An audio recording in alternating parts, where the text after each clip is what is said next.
Hello bull trackers दोस्तों, कल जो सीएस सिस्टम में एक्सपायरी में 75 पॉइंट्स की गैस भरी गई थी निफ्टी में, उसे ऐसा लगता है कि आज निकाल दिया। और आज के मार्केट की एक और ख़ास बात रही, बैंक्स जिसमें इतना प्रेशर देखने को मिल रहा था due to rising bond yields, अचानक बैंक्स में हमें अच्छी रैली भी देखने को मिली। और दूसरी तरफ निफ्टी में भारी प्रेशर देखने को मिला ड्यू टू आईटी स्टॉक्स। तो क्या मार्केट में आज हुआ और क्या होने वाला है, इसी को हम इस वीडियो में डिकोड करने वाले हैं।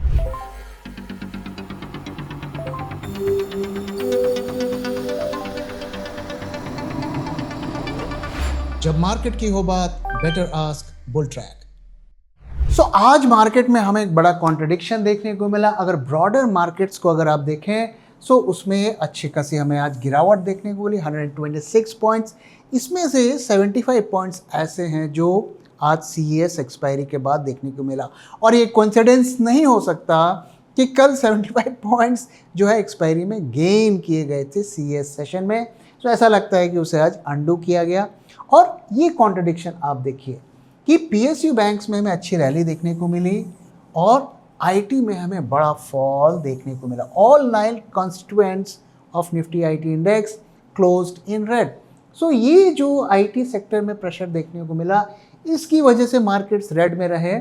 और बैंक्स ने, जो बैंक निफ्टी है उसमें करीब 300 पॉइंट से ऊपर का हमें राइज देखने को मिला। तो ये कॉन्ट्रडिक्शन क्या है, आइए इसको समझते हैं। सो बैंक्स क्यों अप रहे हैं, और उसकी बड़ी वजह है कि हॉर्मोज से कुछ पॉजिटिव खबर आ रही है और उसकी वजह से क्रूड में हमें भारी गिरावट देखने को मिली।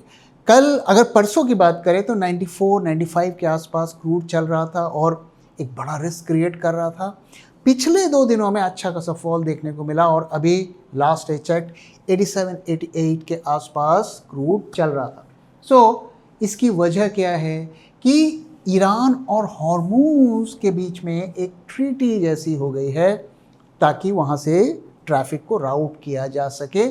और इसका परिणाम ये होगा कि ऑयल की सप्लाई बढ़ सकती है और जो कंपनीज इन दोनों कंट्रीज़ को फीस देंगी वो वहाँ से अपना कंटेनर को पास कर सकती हैं। अगर अमेरिका बीच में कुछ वहाँ पर एक्शन ना ले तो इसी उम्मीद से क्रूड में हमें अच्छा फॉल देखने को मिला, 2% से ज़्यादा का फॉल देखने को मिला। और हम जानते हैं कि इसका सबसे ज़्यादा फ़ायदा बैंक्स को होता है। और पिछले दिनों जो बैंक्स में गिरावट हुई इसी वजह से हुई क्योंकि क्रूड ऊपर जा रहा था, क्योंकि ये इन्फ्लेशन को क्रिएट करता है और जो बॉन्ड के प्राइजेस उससे इन्फ्लुएंस्ड रहते हैं, उससे बॉन्ड्स में के प्राइजेस में सेलिंग होती है। जो बैंक्स होते हैं वो बॉन्ड को होल्ड करते हैं, तो बॉन्ड के प्राइजेस जब गिरते हैं उनको एमटीएम लॉसेस होते हैं जो उनके प्रॉफिट्स को खा जाता है और साथ में उनके मार्जिन्स पर भी इम्पैक्ट पड़ता है। सो एक यहाँ पर शॉर्ट टर्म इम्पैक्ट पड़ता हुआ हमें देखने को मिल रहा है। Lower imported inflation risk lifts rate sensitive first, सीधा इम्पैक्ट होता है। तो ये कोरिलेटेड होते हैं। और देखिए अगर यहाँ पर आप देखिए किस तरीके से इसने पॉजिटिवली इम्पैक्ट किया। कोटक बैंक में 3.74% का राइज देखने को मिला, एलआईसी में 3.64% और एक्सिस बैंक में भी 1.62%। ज़्यादातर बैंक के स्टॉक्स जो हैं पॉजिटिव में रहे। और साथ में जो पीएसयू बैंक्स है जिसमें हमें बॉन्ड यील्ड्स के बढ़ने से जो प्रॉब्लम हमें देखने को मिल रही थी पिछले दिनों, तो उसमें भी हमें अच्छी रिकवरी देखने को मिली है। सो ये जो हार्मोन्स का इम्पैक्ट, जो ऑयल, जो क्रूड का इम्पैक्ट है, वो पॉजिटिवली बैंक्स पर इम्पैक्ट कर रहा है, ऐसा देखने को मिला। और इसीलिए बैंक्स के स्टॉक्स आज ऊपर रहे। लेकिन दूसरी तरफ देखिए ये जो डेवलपमेंट है ये आईटी स्टॉक्स पर भारी प्रेशर डाल रहा है। जो हुआ ये है कि जो H1B वीज़ाज़ पे हमारे सॉफ्टवेयर इंजीनियर्स जाते हैं यूएसए में, उनकी फ़ीस को बढ़ा दिया गया है। अब ये है नई fees. So propose the fee on new H1B cap subject visas. So इसकी वजह से ये ट्रिगर है और इसका डायरेक्टली कॉस्ट पर इम्पैक्ट पड़ता है। अकॉर्डिंग टू मूडी 1% का एबिटा इम्पैक्ट पड़ेगा, तो एक सिग्निफिकेंट इम्पैक्ट है और इसी वजह से आईटी स्टॉक्स डाउन है। और साथ में जो यूएस के ट्रेजरी यील्ड्स हैं वो भी, उसका भी इम्पैक्ट पड़ता हुआ दिख रहा है। लेकिन दोस्तों यहाँ पर सोचने वाली बात ये है कि ये जो रिस्क है वीज़ा का, ये हर आईटी कंपनी को पहले से पता है और वो काफ़ी सालों से इस पर काम कर रहे हैं कि कैसे हमारी H1B वीज़ास पर डिपेंडेंसी कम हो, क्योंकि ट्रैवल हमेशा एक बड़ा रिस्क होता है, खास करके कोविड के टाइम पर ये एक बड़ा रिस्क बन के उभर के आया। वर्क फ्रॉम होम और रिमोट वर्किंग और ये सब की वजह से काफ़ी हद तक ये रिस्क मिनिमाइज हो गया है, और ये कंपनीज यूएस वगैरह में भी हायर करती हैं डायरेक्टली वहाँ पर, और एआई की वजह से उन्हें कम सॉफ्टवेयर इंजीनियर्स की भी ज़रूरत है। सो ये बड़ा रिस्क नहीं है। फिर क्यों ये प्रेशर हमें देखने को मिला? इसका वजह ये है कि ये क्या सिग्नल कर रहा है। बार बार हमारी कंपनीज को टारगेट किया जा रहा है, आईटी कंपनीज को टारगेट किया जा रहा है, फार्मा कंपनीज को टारगेट किया जा रहा है, टैरिफ का डर दिखाया जा रहा है। सो रिस्क ये है कि हमारी कंपनीज उनके टारगेट पर हैं, और आईटी हम जानते हैं कि एक बड़ा रेवेन्यू अर्नर होता है, डॉलर्स लेके आता है। सो ये एक मार्केट को एक सिग्नल दे रहा है कि कहीं इन आईटी कंपनीज के ऊपर फ्यूचर में और भी ज़्यादा रेस्ट्रिक्शंस तो नहीं लगाए जाएंगे, और इसी वजह से वहाँ पर हमें फॉल देखने को मिल रहा है। क्योंकि जो सिचुएशन है, एक तो एआई की वजह से, ऊपर से जो भी हम बिजनेस वहाँ से लेके आते हैं वो भी अब खतरे में पड़ता हुआ दिख रहा है।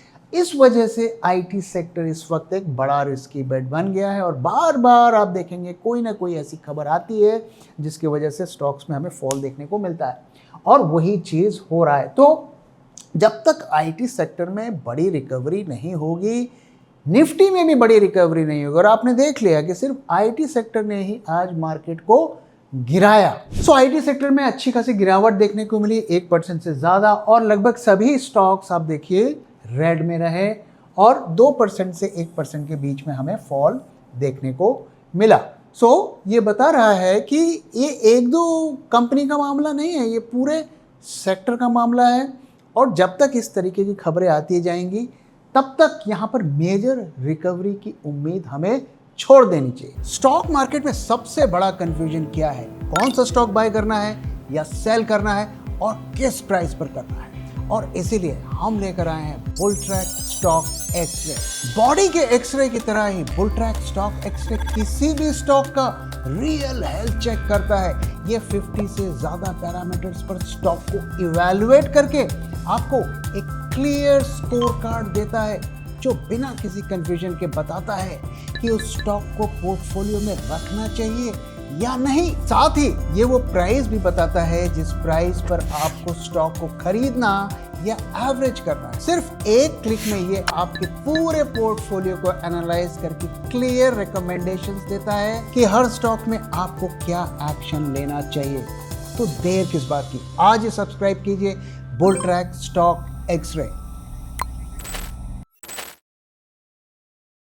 सो दोस्तों, आज की जो मार्केट की कहानी है ये दोनों सेक्टर की है, इसके अलावा ज़्यादा कुछ वहाँ पर एक्शन हुआ नहीं है, और यही आगे भी इसको डिसाइड करेगा। अगर मार्केट को ऊपर ले जाना है सो बैंक सेक्टर ही ऊपर लेके जाएगा, अगर क्रूड में फर्दर फॉल देखने को मिलता है सो बैंक सेक्टर ही मार्केट को ऊपर लेके जाएगा, और अगर मार्केट को गिराना है तो आईटी सेक्टर ही नीचे लेके जाएगा। सो कोई एक ब्रॉड बेस्ड बाइंग या कोई बड़ा ट्रिगर इस वक्त मार्केट में नहीं है।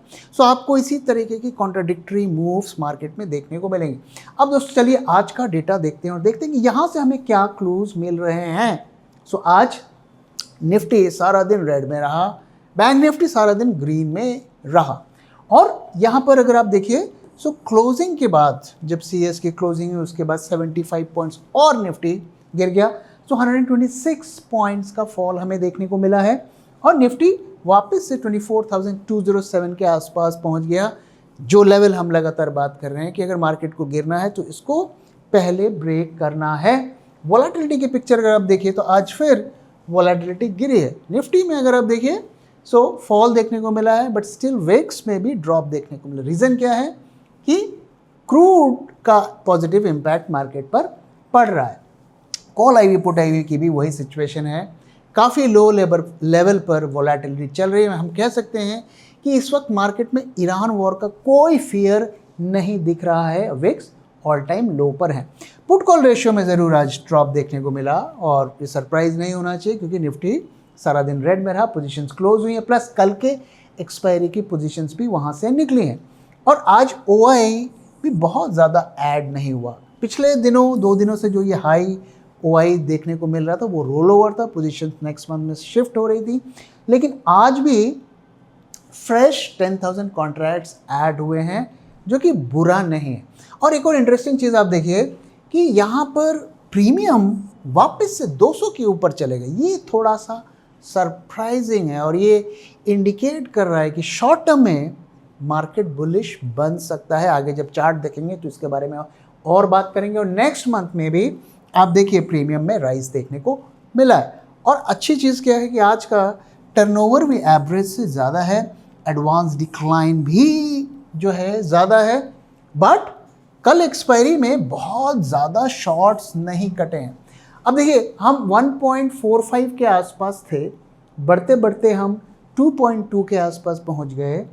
एक्सपायरी के बाद हम 1.85, यूजुअली यहाँ पर एक्सपायरी के बाद हम 1.5 तक गिर जाते हैं। बहुत कम शॉर्ट्स कटे हैं। सो ये हमें क्या बता रहा है? ये हमें बता रहा है कि अगर हम एक्सट्रीम शॉर्ट टर्म की बात करें, अगले 3, 4, 5 दिन की बात करें, सेंटिमेंट्स बुलिश टर्न कर रहे हैं।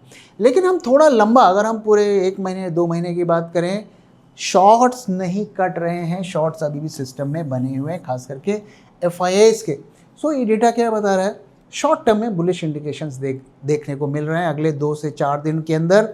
और अगर हम थोड़ा लंबा व्यू लें तो मार्केट अभी भी एक्सट्रीमली बेरिश है। अब आइए दोस्तों चार्ट्स की तरफ चलते हैं और देखते हैं कि यहाँ से हमें क्या क्लूज मिल रहे हैं। सो दोस्तों ये जो आज एक बड़ा रेड कैंडल देखने को मिल रहा है, अगर आपने यहाँ पे शॉर्ट किया है तो आप मुश्किल में पड़ सकते हैं। मैंने आपको डेटा दिखाया और हम अगर कल रात तक का पोजिशनल डेटा भी देखें तो वहाँ पर भी इंडिकेशंस ऐसे मिल रहे हैं कि शॉर्ट टर्म में बुलिश पोजीशंस बन रही हैं। सो ये थोड़ा मिसलीडिंग है। शॉर्ट अगर हमें करना है तो इस लेवल को ब्रीच करना है। आज टेक्निकली ये लेवल ब्रीच नहीं हुआ। हम 75 पॉइंट्स तो CA सिस्टम के बाद ऐड हुए और अगर उसको भी देखें तो हम इस लेवल को अभी तक हमने ब्रीच नहीं किया। तो अभी शॉर्ट नहीं बनता है। अभी भी मार्केट में अगले 4 से 5 दिन के अंदर रैली आ सकती है, एक बाउंस देखने को मिल सकता है। और ये जो बाउंस आपको देखने को मिल रहा है, ये भी उसी तरफ इशारा कर रहा है। आज लेट शॉर्टर्स मार्केट में घुसे हैं। क्रूड जो है सपोर्ट कर रहा है, बैंकिंग सेक्टर भी सपोर्ट कर रहा है। सो नीचे गिरने के चांसेस फिलहाल कम है। अभी कंफर्मेशन नहीं मिला है लॉन्ग जाने का। अगर डेटा में कंफर्मेशन मिलेगा ज़रूर आपके साथ शेयर करेंगे। फिलहाल के लिए मैं आपको यही सलाह दूंगा कि कल अगर मार्केट नीचे भी खुलता है, शॉर्ट मत करिए। डेटा शॉर्ट्स के फेवर में नहीं है। यहाँ पर अभी भी हमें छोटी मोटी रैली देखने को मिल सकती है, तो थोड़ा हमें सावधान रहना है। दोस्तों मॉर्निंग वीडियो हमने अभी टेम्पररी थोड़ा डिसकंटिन्यू कर दिया है। हम कोशिश कर रहे हैं कि और भी जल्दी आपके लिए लेकर आएँ और भी ज़्यादा इन्फॉर्मेटिव उसे बनाएं। सो थोड़ा सा वेट करिए, हम नए उस फॉर्मेट में जल्दी ही आपके लिए लेकर आएंगे। सो दोस्तों इसी के साथ इस वीडियो को यहाँ पे खत्म कर रहा हूँ। वीडियो कैसा लगा जरूर बताइएगा और अपना फीडबैक भी शेयर करना मत भूलिएगा। Thank you very much for watching. Thank you for your time.